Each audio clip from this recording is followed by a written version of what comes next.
ఒక గొరిల్లాకి ఒక మనిషికి కేవలం 2% డిఎన్ఏ డిఫరెన్స్. ఈ యొక్క లిటిల్ బిట్ డిఫరెన్స్ తోనే మనిషి చంద్రుడి మీదకి వెళ్తున్నాడు, గొరిల్లా ఏమో కేజీలో ఉంటుంది. సేమ్ మనుషుల్లో కూడా అంతే.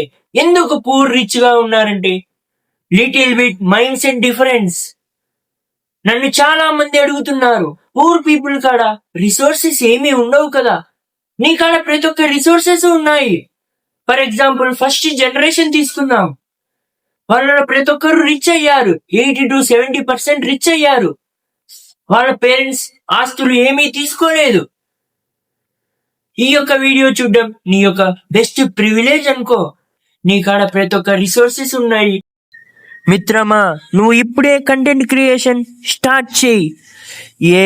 ఏదొచ్చినా నిన్ను రీప్లేస్ చేయలేదు.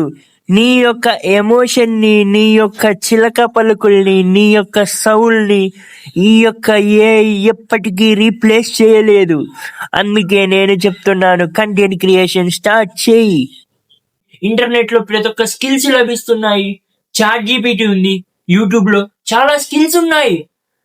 నువ్వు ఇంకా టైం వేస్ట్ చేయకు, నీ యొక్క రిసోర్సెస్ ని యూటిలైజ్ చేసుకో. So choice is yours.